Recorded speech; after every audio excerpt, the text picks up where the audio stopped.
اندیشه اونها و منش اونها میتواند برای همه در صداقت و پاکی و پشتکار و خدمت کردن به مردم الگو باشد. یہ پروگرام جو ان شہداء کی یاد میں منایا جا رہا ہے، وہ شہداء جو اس حادثے میں جنہوں نے دائی اجل کو لبیک کہا، یہ حادثہ صرف ایسا حادثہ نہیں تھا کہ جس نے ملت ایران کو متاثر کیا ہو، بلکہ یہ حادثہ ایسا تھا کہ دنیا کے تمام افراد نے ان شہداء کو یاد کیا، سوگ منایا، تسلیت کے اور تعزیت کے پیغام دیے گئے، مختلف جگہوں پر مجالس منعقد کی گئیں، اور آج تک یہ سلسلہ جاری و ساری ہے۔ نہ صرف ملت ایران بلکہ پوری دنیا کے لوگوں نے یہ کام انجام دیا۔ کیوں؟ سوال یہ پیدا ہوتا ہے کہ ان شہداء کا تعلق تو ایران سے تھا، پھر دوسری ملتوں نے ان کا سوگ کیوں منایا، ان کو آج تک کیوں یاد کیا جاتا ہے؟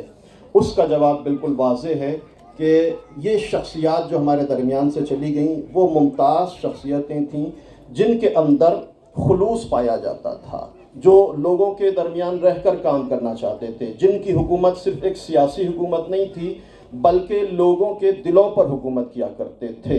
یہی وجہ ہے کہ لوگوں کے دلوں پر حکومت کرنے کا ہی نتیجہ ہے کہ جب ان کی شہادت ہوئی ہے تو لاکھوں افراد نے تشییع جنازہ میں شرکت کی ہے۔ ان کا اخلاص، ان کی صداقت، ان کی پاکیزگی، ان کا اخلاق، ان کی صلح پسندی، ان کی ہمت، یہ ساری چیزیں سبب بنی کہ ایران کے علاوہ تمام دنیا میں لوگ آج تک ان کا سوگ منا رہے ہیں۔ ہندوستان میں مختلف مقامات پر اتنے جلسات اور اتنی عزاداری اور اتنے مجالس منعقد کی گئیں، اور نہ صرف شیعوں میں بلکہ مختلف مذاہب کے لوگوں نے سوگ منایا، اور پورے ہندوستان کی عوام متاثر ہوئی۔ اس کا ایک خاص وجہ یہ ہے کہ شہید رئیسی نے ہندوستان اور ایران کے درمیان تعلقات کو فروغ دینے میں انتہائی اہم کردار ادا کیا تھا، لہذا ان کی یہ تمام خصوصیات سبب بنی ہیں کہ آج تک لوگ ان کو یاد کر رہے ہیں۔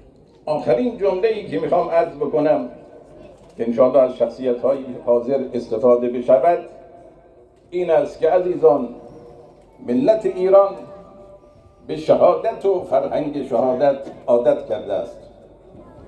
در انقلاب اسلامی ایران بیش از 300,000 شهید دادیم و شهادت هر کدام از این عزیزان باعث استحکام نظام اسلامی شده است، باعث وحدت بیشتر بین مردم ایران گردیده است و باعث بصیرت بیشتر و آگاهی ملت‌ها گردیده است.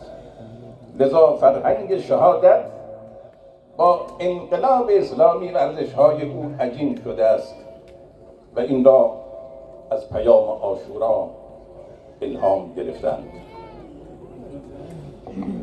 آخری بات جو آپ تمام حضرات کی خدمت میں کہنا چاہتا ہوں وہ یہ ہے کہ چونکہ دوسرے افراد سے جو شخصیات یہاں موجود ہیں ان سے بھی استفادہ کرنا ہے۔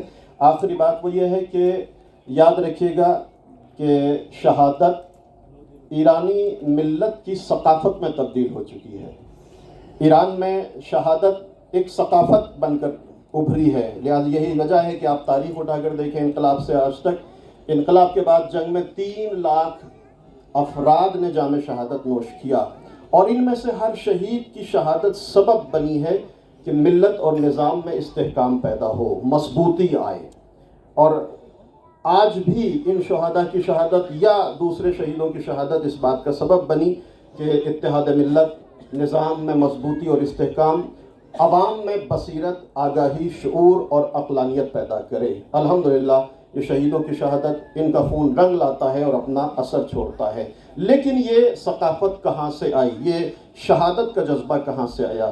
یہ کربلا سے الہام لے کر ایرانی ملت اور ایرانی عوام آسانی سے جام شہادت نوش کر لیتی ہے، چونکہ کربلا نے ہم کو درس شہادت عطا کیا ہے۔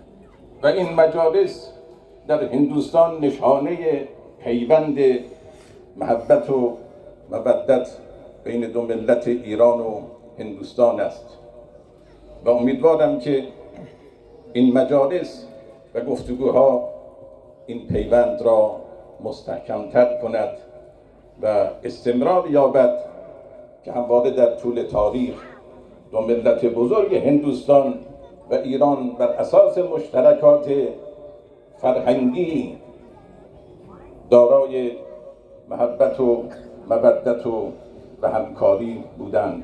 و السلام علیکم و رحمت الله و برکاته. ہندوستان میں اس طرح کے سوگ اور اس طرح کے پروگرام اور اس طرح کی مجالس جو شہداء کے سلسلے میں مسلسل منعقد کی گئیں، برگزار کی گئیں، یہ اس بات کی علامت ہے کہ محبت اور مودت دونوں ملتوں میں بنا رحسن پائی جاتی ہے.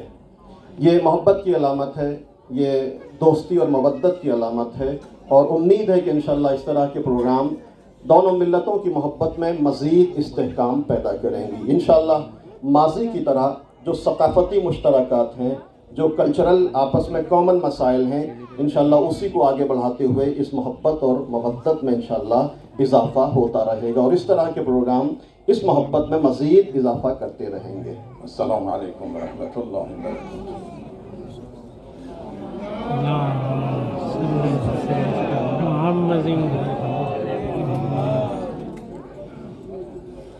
بہت بہت شکریہ آغائی مہدی مہدوی پور، جنہوں نے تعارفی کلمات میں ہی نہ صرف آغائی شہید رئیسی کو خراج عقیدت پیش کیا، بلکہ اس پر بھی روشنی ڈالی کہ ہندوستان اور ایران کے